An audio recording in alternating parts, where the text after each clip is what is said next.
ಹೊಳೆನರಸೀಪುರ ಪಟ್ಟಣದ ತಾಲೂಕು ಕಚೇರಿಯಲ್ಲಿ ದೇವರ ದಾಸಿಮಯ್ಯ ಜಯಂತಿ, ಕೈವಾರ ತಾತಯ್ಯ ಹಾಗೂ ಮಹಾವೀರ ಜಯಂತಿ ಕಾರ್ಯಕ್ರಮವನ್ನು ಆಯೋಜನೆ ಮಾಡಲಾಗಿತ್ತು. 10ನೇ ಶತಮಾನದಲ್ಲಿ ಪ್ರಥಮ ವಚನಕಾರರಾಗಿದ್ದ ದೇವರ ದಾಸಿಮಯ್ಯನವರು ಮಹಾನ್ ದೈವ ಭಕ್ತರಾಗಿದ್ದರು. ಜೊತೆಗೆ ಅವರ ಕಾಯಕನಿಷ್ಠೆ, ದಾಸೋಹನಿಷ್ಠೆ, ಕರ್ತವ್ಯದಲ್ಲಿ ಅವರು ತೋರುತ್ತಿದ್ದ ಶ್ರದ್ಧೆ ಹಾಗೂ ಆಸಕ್ತಿಯು ಎಲ್ಲರಿಗೂ ಆದರ್ಶವಾಗಿದ್ದು, ಮಹನೀಯರ ಆದರ್ಶಗಳ ಪಾಲನೆ ನಮ್ಮಗಳ ಕರ್ತವ್ಯವಾಗಿದೆ ಎಂದು ನಿವೃತ್ತ ಪ್ರಾಂಶುಪಾಲ ಪ್ರಭುಶಂಕರ್ ತಿಳಿಸಿದರು. ನೇಯ್ಗೆಯನ್ನು ವೃತ್ತಿ ಮಾಡಿಕೊಂಡಿದ್ದ ಶ್ರೀಯುತರು ಮಹಾನ್ ದೈವಭಕ್ತರಾಗಿದ್ದರು. ಮೋಸ ವಂಚನೆಯಿಂದ ಮಾಡಿದ್ದು ಸಂಪಾದನೆಯಲ್ಲ ಎಂದು ವಚನಗಳ ಸಾರವನ್ನು ತಿಳಿಸುತ್ತಾ ಭಕ್ತಿಯಿಂದ ಕೆಲಸ ಕಾರ್ಯ ನಿರ್ವಹಿಸುವ ವಿಷಯ ಕುರಿತು ಸುದೀರ್ಘವಾಗಿ ಮಾಹಿತಿ ನೀಡಿದರು. ಪ್ರಪಂಚದಲ್ಲಿ 4 ಯುಗಗಳ ಶ್ರೇಷ್ಠತೆ ಹೊಂದಿರುವ ಕೈವಾರದಲ್ಲಿ ಕಾಲಜ್ಞಾನಿ, ತತ್ವಜ್ಞಾನಿಯಾಗಿದ್ದ ಯೋಗಿ ನಾರಾಯಣ ಅವರು ಪವಾಡ ಪುರುಷರಾಗಿದ್ದರು. ಕೈವಾರದ ಕ್ಷೇತ್ರದಲ್ಲಿ ನರಸಿಂಹ ಗುಹೆಯಲ್ಲಿ ಓಂ ನಾರಾಯಣಾಯ ಎಂಬ ಮಂತ್ರವನ್ನು ಬಾಯಿಯಲ್ಲಿ ಬೆಣಚುಕಲ್ಲು ಇಟ್ಟುಕೊಂಡು ದೀರ್ಘಕಾಲ ತಪಸ್ಸನ್ನು ಮಾಡಿದಾಗ ಬಾಯಿಯಲ್ಲಿದ್ದ ಬೆಣಚುಕಲ್ಲು ಕಲ್ಲು ಸಕ್ಕರೆಯಾಗುತ್ತೆ ಎಂದು ತಿಳಿಸಿ ಸುದೀರ್ಘವಾಗಿ ಮಾಹಿತಿ ನೀಡಿದರು. ಜೈನ ಸಮುದಾಯದಲ್ಲಿ 24ನೇ ತೀರ್ಥಂಕರರಾದ ಮಹಾವೀರರ ಮೂಲ ಉದ್ದೇಶ ಅಹಿಂಸೆ, ಸತ್ಯ ಇವರ ತತ್ವವಾಗಿದೆ. ರಾಜವಂಶಸ್ಥರಾಗಿದ್ದರೂ ಸಹ 30ನೇ ವರ್ಷಕ್ಕೆ ಪರಿನಿರ್ವಾಣಕ್ಕೆ ತೆರಳಿ 12 ವರ್ಷ ಜ್ಞಾನ ಮಾಡಿ 72ನೇ ವರ್ಷದ ತನಕ ರಾಷ್ಟ್ರದಲ್ಲಿ ಸಂಚರಿಸಿ ಜೈನ ಧರ್ಮವನ್ನು ಪುನರ್ರಚನೆಗೊಳಿಸಿ ಅಹಿಂಸೆ, ಸತ್ಯ, ಶಾಂತಿಯನ್ನು ಬೋಧಿಸಿ ಪ್ರಪಂಚದಲ್ಲಿ ಭಾರತಕ್ಕೆ ಸ್ಥಾನ ದೊರೆತಿದೆ ಎನ್ನುವುದಾದರೆ ಅದು ಜೈನ ಧರ್ಮದಿಂದ ಲಭಿಸಿದೆ ಎಂದು ತಿಳಿಸಿ ಸುದೀರ್ಘವಾಗಿ ಮಾತನಾಡಿದರು. ಕಾರ್ಯನಿರತ ಪತ್ರಕರ್ತರ ಸಂಘದ ರಾಷ್ಟ್ರೀಯ ಮಂಡಳಿ ಕಾರ್ಯಕಾರಿ ಸಮಿತಿ ಸದಸ್ಯ ಎಚ್.ವಿ. ಸುರೇಶ್ ಕುಮಾರ್ ಕಾರ್ಯಕ್ರಮ ನಿರೂಪಿಸಿದರು. ತಹಶೀಲ್ದಾರ್ ವೈ.ಎಂ. ರೇಣುಕುಮಾರ್, ತಾಲೂಕ್ ಪಂಚಾಯತ್ ಕಾರ್ಯನಿರ್ವಹಣಾಧಿಕಾರಿ ಮುನಿರಾಜು, ಪುರಸಭೆ ಮಾಜಿ ಅಧ್ಯಕ್ಷ ಹಾಗೂ ಕುರುಹಿನಶೆಟ್ಟಿ ಸಮಾಜದ ಅಧ್ಯಕ್ಷರಾದ ಸುದರ್ಶನ್, ದೇವಾಂಗ ಸಂಘದ ಅಧ್ಯಕ್ಷ ಹಾಗೂ ಟಿ.ಎಚ್.ಒ. ಡಾಕ್ಟರ್ ರಾಜೇಶ್, ಪುರಸಭಾ ಮಾಜಿ ಅಧ್ಯಕ್ಷೆ ವೀಣಾ ರಾಜೇಶ್, ಪುರಸಭಾ ಸದಸ್ಯರಾದ ಎ. ಜಗನ್ನಾಥ್ ಹಾಗೂ ಭೈರಶೆಟ್ಟಿ, ತಾಲೂಕು ಬಲಿಜ ಸಂಘದ ಅಧ್ಯಕ್ಷರಾದ ಎಚ್.ಜಿ. ವೆಂಕಟೇಶ್, ಮುಖಂಡರಾದ ರಮೇಶ್, ಶಂಕರ್, ನರಸಿಂಹ, ರೂಪಾರೀಶ್, ಜಯಶ್ರೀ, ಮಂಜುನಾಥ್, ವಿಜಯ್ ಕುಮಾರ್, ತಮ್ಮಣ್ಣ ಶೆಟ್ಟರ್ ಹಾಗೂ ಇತರರು ಇದ್ದರು.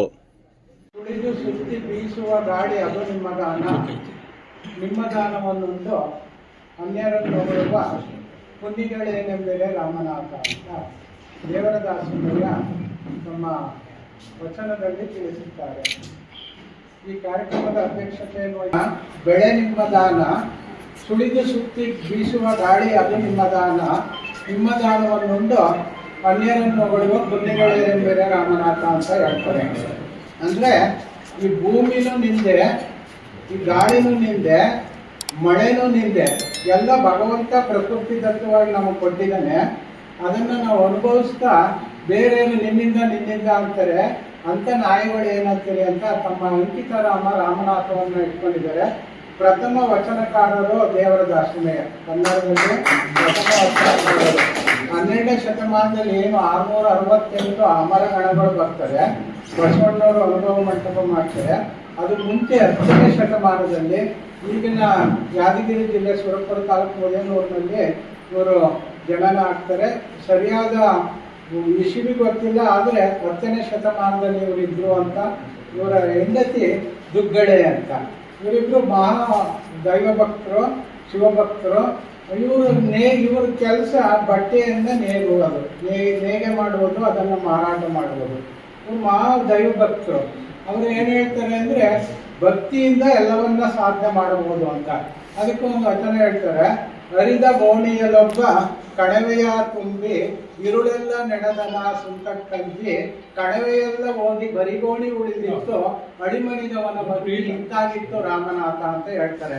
ಹರಿದ ಗೋಣಿಯಲ್ಲೊಬ್ಬ ಅಂದರೆ ಹರಿದೋಗಿರೋ ಗೋಣಿ ಚೀಲದಲ್ಲಿ ಒಬ್ಬ, ಕಣವೆ ಅಂದರೆ ಭತ್ತವನ್ನು ತುಂಬಿಕೊಂಡು, ಇರುಳೆಲ್ಲ ನೆಡದನ ಸುಂಟಕ್ಕಂಜಿ ಅಂತಾರೆ. ರಾತ್ರಿ ಹೊತ್ತೆಲ್ಲ ನಡೀತಾನಂತೆ, ಹಗಲೊತ್ತು ಹೋದ್ರೆ ಟೋಲ್ಗೇಟಲ್ಲಿ ಸುಂಕ ಕೊಡಬೇಕು ಅಂತ. ಆದರೆ ಅದು ಭತ್ತ ಹರಿದ ಗೋಣಿ ಅಂದರೆ ಹರಿದೋಗಿರೋ ಚೀಲ ಆಗಿದ್ದರಿಂದ ಕಣವೆಯೆಲ್ಲ ಬರೀ ಗೋಣಿ ಉಳಿದಿತ್ತು, ಕಣವೆಲ್ಲ ಹೋಯ್ತು, ಬರೀ ಚೀಲ ಉಳಿದಿತ್ತು. ಅಡಿಮನದವನ ಭಕ್ತಿ ಇಂತಾಗಿತ್ತು ರಾಮನಾಥ ಅಂತ. ಒಳಗೊಂದಿದ್ದು ಹೊರಗೊಂದಿದ್ರೆ ಇದು ಸಾಧ್ಯ ಇಲ್ಲ, ಅದಕ್ಕೆ ಭಕ್ತಿಯಿಂದ ನಡ್ಕೋಬೇಕು ಅಂತ. ಇವರು ನೇಯ್ಗೆಯಲ್ಲಿ ಭಾಳ ಪ್ರಸಿದ್ಧಿ. ಒಂದು ದೊಡ್ಡ ರುಮಾಲನ್ನು ತಯಾರು ಮಾಡ್ಕೋತಾರೆ. ಒಂದ್ಸಲ ಅದನ್ನ ಮಾರ್ಬೋದು, ಅದರಲ್ಲಿ ಜೀವನ ಮಾಡೋದು ಕಾಯಕ, ಅದೇ ವೃತ್ತಿ. ಅದನ್ನ ನೋಡಿ ಇಷ್ಟು ಚೆನ್ನಾಗಿರೋದು ಯಾರು ಕೊಂಡ್ಕೊಳಕ್ಕಾಗ್ತಿಲ್ಲ, ಅದು ಬೆಲೆನೂ ಕೇಳೋದಿಲ್ಲ. ಎಲ್ಲ ವಾಪಸ್ ಬರುವಾಗ ಒಬ್ಬ ವೃದ್ಧ ಒಂದು ಮರದಲ್ಲಿ ಕೂತಿರ್ತಾರೆ. ಅವ್ರಿಗೆ ಹೇಳ್ತಾರೆ, ಇದು ಏನಪ್ಪ ಹಿಂಗೆ ಹೋಗ್ತಾ ಇದೆ ಅಂತ, ವ್ಯಾಪಾರ ಆಗಲಿಲ್ಲ, ಮನೆಗೆ ತಗೊಂಡು ಹೋಗ್ತಾ ಇದ್ದೀನಿ ಅಂದಾಗ ನನಗೆ ಕೊಡು ಅಂತಾರೆ. ಅವ್ನು ದುಡ್ಡಿಲ್ಲ ಏನಿಲ್ಲ ಕೊಡ್ತಾರೆ. ಅವ್ನು ಕಟ್ ಮಾಡ್ತಾನೆ, ತಲೆ ಬಂದು ಕಳ್ಕೊತಾನೆ, ಸೊಂಟಕ್ಕೊಂದು ಉಸ್ಕೊತಾನೆ, ಕೈಗೆ ಕಾಲಿಗೆ ಎಲ್ಲ ಹಾಕೋತಾರೆ. ಇವ್ರೇನೂ ಮಾತಾಡೋದಿಲ್ಲ. ನಮ್ಮ ಯಾರೋ ದೇವದಾಸಿನ ಏನು ಮಾತಾಡೋದಿಲ್ಲ. ಆಮೇಲೆ ಬಾ ಹಸುವಾಗಿದೆ ಅಂತಾನೆ, ಮನೆಗೆ ಕರ್ಕೊಂಡು ಹೋಗ್ತಾರೆ. ಮನೆಗೆ ಊಟ ಮಾಡಬೇಕಾದ್ರೆ ಹೆಂಡತಿ ನಿಮಗೆ ಆಹಾರ ಇಲ್ಲ, ಇವ್ರನ್ನೂ ಕರ್ಕೊಂಬಂದ್ರಲ್ಲ ಅನ್ನೋಕ್ಕೆ ಇರೋದ್ರಲ್ಲೇ ಮಾಡು, ಇದ್ರು ಅಡ್ಜಸ್ಟ್ ಮಾಡ್ಕೊಳ್ಳೋ ಅಂತ ಹೇಳಿದಾಗ ಅವರು ನಿಮ್ಮ ಮನೇಲಿ ಏನೂ ಇಲ್ವಾ ಅಂತ ಕಣಜಕ್ಕೆ ಕೈ ಹಾಕ್ತಾರೆ. ಅಲ್ಲಿ ದವಸ ಧಾನ್ಯ ಹೆಚ್ಚಾಗುತ್ತೆ. ಶಿವನ ರೂಪದಲ್ಲಿ ಬಂದಿರ್ತಾರೆ. ಆ ಭಕ್ತಿಗೆ ಅವರು ಮಾಹಿತಿಯನ್ನು ಕೊಡ್ತಾರೆ. ಆಮೇಲೆ ದೇವದಾಸಿಮೆಯ ನಿತ್ಯ ದಾಸೋಹನ ಮಾಡ್ತಾರೆ. ಆಹಾರ ಯಾವತ್ತೂ ಖಾಲಿ ಆಗೋದಿಲ್ಲ. ಹೀಗೆ ಶಿವಕಥೆಯನ್ನ ಮೂಡಿಸುತ್ತೆ. ಅದಕ್ಕೆ ಅವ್ರು ಹೇಳ್ತಾರೆ, ಬಲು ಸಟಕನ ಭಕ್ತಿ ನಿಜವೆಂದು ನಂಬಬೇಡ, ಮಠದೊಳಗಿನ ಬೆಕ್ಕು ಇಳಿಯ ಕಂಡು ಪುಟ ನೆಗೆದಂತಾಯಿತು, ವ್ಯರ್ಥ ಜೀವಿಗಳೆತ್ತ ಬಲ್ಲರು ನಿಮ್ಮ ಭಕ್ತಿಯ ಮಾರಿ ಕಂಡು ನಡೀತದೆ. ಹಂಗಾಗಿ ಅದಕ್ಕೆ ಅವ್ರು ಹೇಳ್ತಾರೆ, ಬಹಳ ಜನಕ್ಕೆ ತೊಂದರೆ ಆಗ್ತಾ ಇರ್ತದೆ, ಕಷ್ಟ ಆಗ್ತಾ ಇರ್ತದೆ. ಅಂದಿನ ಕಾಲದಲ್ಲಿ ಅವ್ರು ಹೇಳ್ತಾರೆ, ಅರಸನ್ನ ಭಕ್ತರನ್ನು ತಿಳಿಯುವಂತೆ ಮಾಡುವ, ವರದು ನೋಡುವ ಸುವರ್ಣದಂತೆ, ಜಗಿದು ನೋಡುವ ಕಬ್ಬಿನ ಜಲ್ಲೆಯಂತೆ, ಎದರದೆ ಬೆದರದೆ ಇದ್ದರೆ ಕರವಿಡಿದೆತ್ತುಕೊಂಬ ನಮ್ಮ ರಾಮನಾಥ ಅಂತಾರೆ. ಹೆಂಗೆ ಅಂದರೆ ಭಿಕ್ಷೆ ಬೇಡಂಗೆ ಮಾಡ್ತಾನಂತೆ, ಕಬ್ಬಿನ ಜಲ್ಲೆಯನ್ನ ಗಾಣಕ್ಕಾಗಿ ಕೇಳ್ತಾನಂತೆ, ಚಿನ್ನ ಉದ್ದ ಮುಕ್ತನಂತೆ, ಚಂದನವನ್ನ ಗಂಧವನ್ನ ಕೇಳ್ತಾನಂತೆ. ಇವ್ಯಾವಕ್ಕೂ ಎದುರಲಿಲ್ಲ ಅಂದರೆ ಕರವಿಡಿದೆತ್ತಿಕೊಂಬ ನಮ್ಮ ರಾಮನಾಥ ಅಂತ ಹೇಳ್ತಾರೆ. ಅವರು ದೇವರ ದಾಸಿಮಯ್ಯ ತಮ್ಮ ಅಂಕಿತ ರಾಮನಾಥವನ್ನು ಇಟ್ಕೊಂಡು ಅವ್ರು ಹೇಳ್ತಾರೆ, ಅವ್ರು ಮೋಸ ಮಾಡಬೇಡಿ, ವಂಚನೆ ಮಾಡಬೇಡಿ, ಎಳ್ಳಿಲ್ಲದ ಗಾಣದಲ್ಲಿ ಎಣ್ಣೆ ಉಂಟೆ, ಜಳ್ಳು ತೋರಿದರೆ ಭತ್ತ ಉಂಟೆ, ಕಳ್ಳ ಆದಿಗರ ಸಂಪಾದನೆ ಒಳ್ಳ ಕುಟ್ಟಿ ಕೈ ಒಟ್ಟಾದಂತೆ ಕಾಣ ರಾಮನಾಥ ಅಂತ ಹೇಳ್ತಾರೆ. ಕಳ್ಳ ಆದಿಗರ ಸಂಪಾದನೆ ಅಂದರೆ ಮೋಸ ವಂಚನೆ ಮಾಡಿದ್ದು ಅದು ಸಂಪಾದನೆ ಅಲ್ಲ.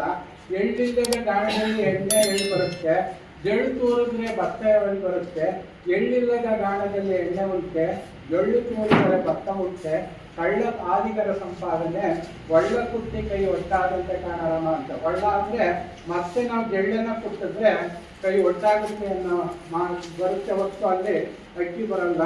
ಅದಕ್ಕೆ ಸರ್ವಜ್ಞ ಹೇಳ್ತಾನೆ, ಏನು ಮಾಡೋದಾದ್ರೂ ನಾವು ಭಕ್ತಿಯಿಂದ ಮಾಡಬೇಕು, ಎಷ್ಟು ಕೊಡೋದಾದ್ರೂ ಧರ್ಮವನ್ನು ಕೊಡಬೇಕು ಅಂತ. ಸೊಡರೆಣ್ಣೆ ತೀರಿದರೆ ಕೊಡ